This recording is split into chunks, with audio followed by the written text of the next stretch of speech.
Today's topic is about getting there. Okay, let me share my screen. You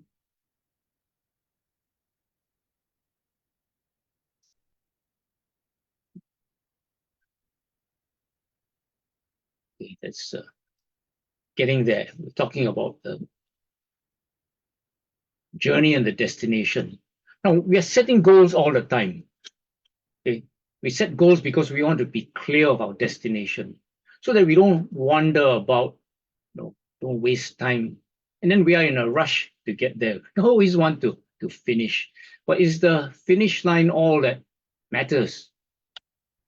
What about the journey? So today I want to share my thoughts on the value of both the journey and the destination, and how they relate to a huge impossible goal that I will attempt on my 70th birthday. So in a sense, I'm speaking to myself, as I said. Okay. Now, Chris Bergman says the story of getting there is greater than the story of being there, wherever your there might be. Okay, so it's a good illustration of the fact that the journey is actually more significant than you like. Your first job can be anything. It's an experience you get on the first job. But what's the big deal of the there, unless it's a new place, and it's something we're not quite sure how to get there? It's a bit of a challenge, isn't it? Then the story becomes more interesting. Okay. So I'm going to be sharing some of my reflections on the journey and the destination, but let me first share some selected quotes, or what I call wise reflections, and considered perspectives. Or what we saw, Hoxing is WhatsApping me now, actually. Let me just, okay. So, what's happened? Okay, let me share some wise reflections and considered perspectives from some people. Greg Anderson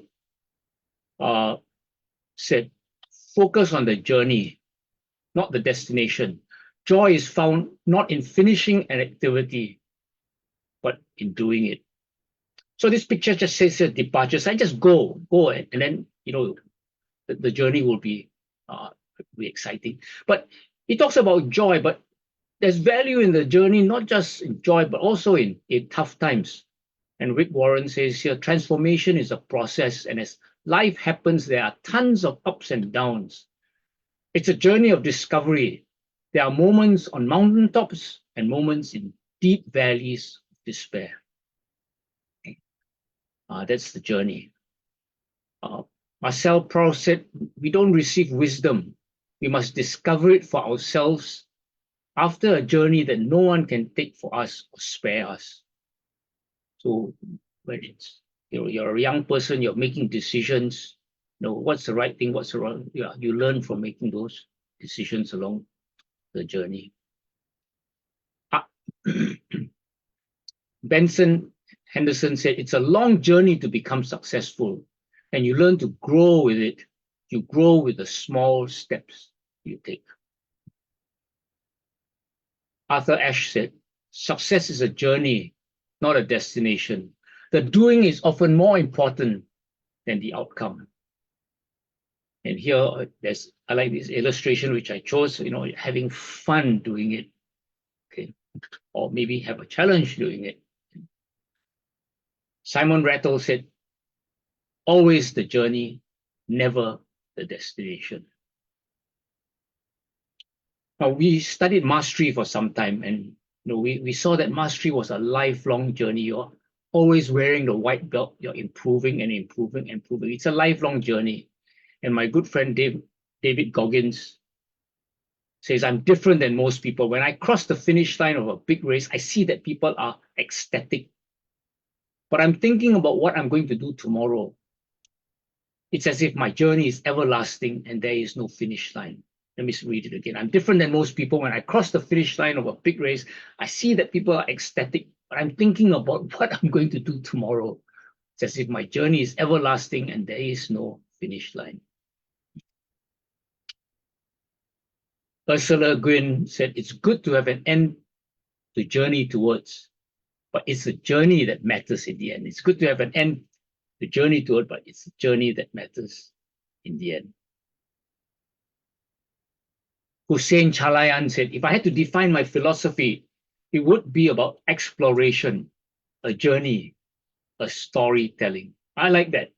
When you tell grandfather stories of your adventures. So that's about discovery.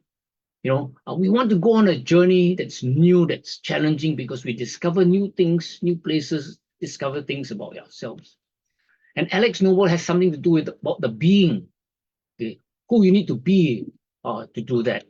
Success is not a place at which one arrives, but rather the spirit with which one undertakes and continues the journey.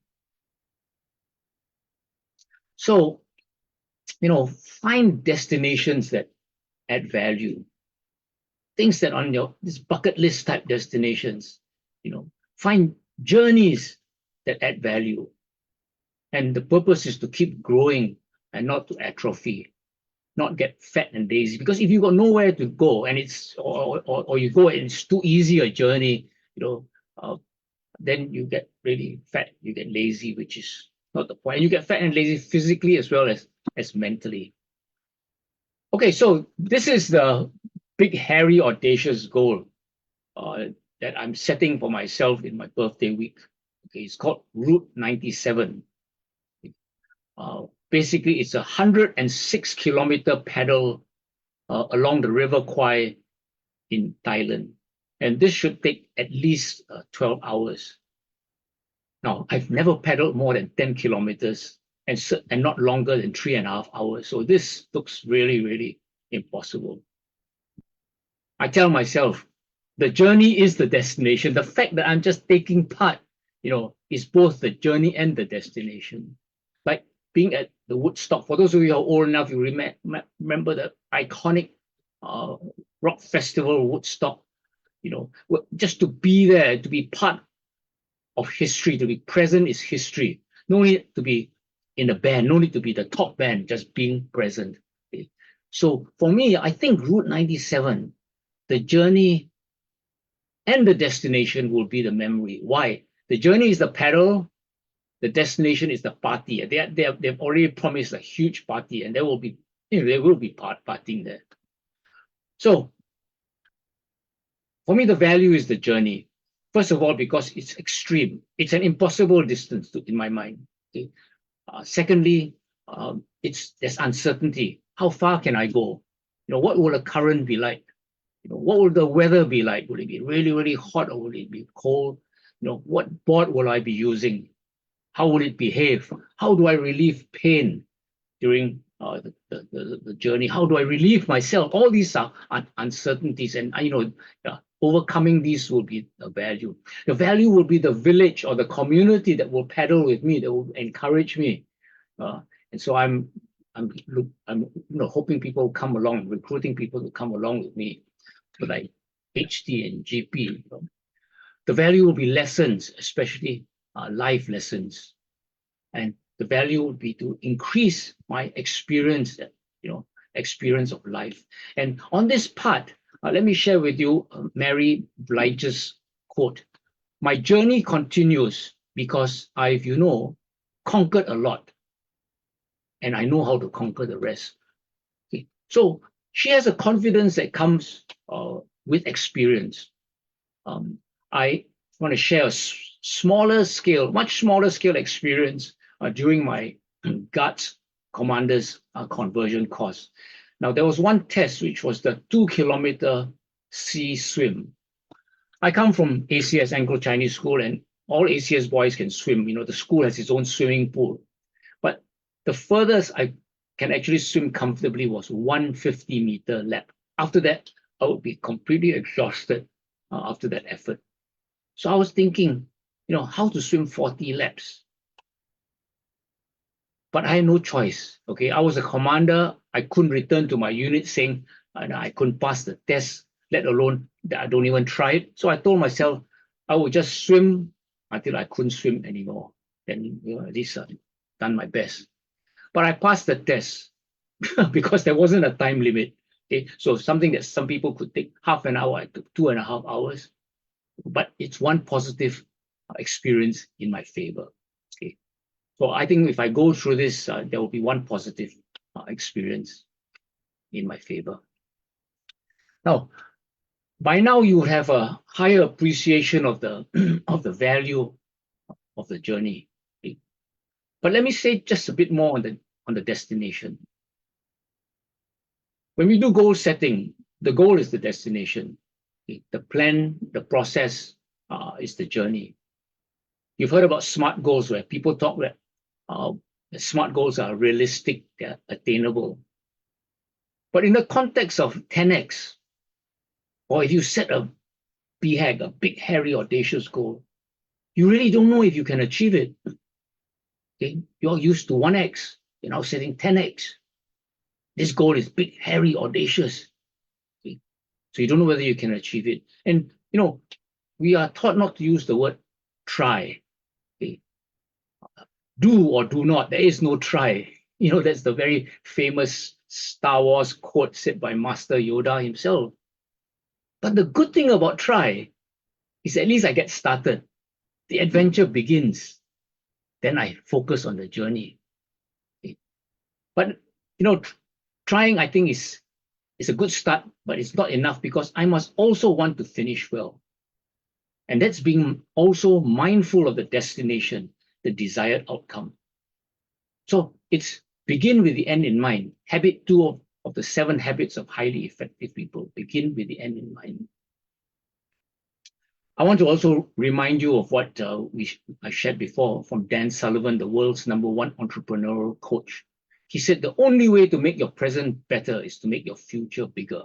Okay, so if you've got a big future, this big goal, you're forced to do different things for the present in order to fulfill that future goal. Okay, so for the Route 97 paddle, if I'm planning to finish the 106 kilometers within time, it means I need to have enough supplies for 12 hours. I need to have enough food, enough electrolytes, enough sunscreen, enough battery for my phone, which is a safety device. And maybe I need to bring a WellSpa IO along. That's because I'm planning to finish it, not just go along the journey. Okay? And I also want to remind us that the only way to do the impossible is to practice the success mantra, which is success equals to intention plus grace. Intention plus action plus grace. Intention plus action plus grace. I have the intention, I take the action, and I allow grace to do the impossible part. Okay, I want to end with 2 final quotes. Soledad O'Brien said, "I've learned that fear limits you and your vision. It serves as blinders to what may be just a few steps down the road for you. The journey is valuable, but believing in your talents, your abilities, and your self-worth can empower you to walk down an even brighter path, transforming fear into freedom. How great is that?" And in our business, as we grow older, as we face a more uncertain future, we are leaders. We want to bring hope. We want to have confidence. And every time we take a journey, it builds that confidence. And lastly, of course, I want to leave you with my favorite, Calvin and Hobbes. Change is invigorating. If you don't accept new challenges, you become complacent and lazy, and your life atrophies. So that's a really, really great reason for choosing a destination, where the journey is a bit challenging. So that's all I want to share on some thoughts on the journey and the destination, on how to get there in life. Tomorrow, Tuesday tips will be by Hock Seng. Okay. Have a great week. See you.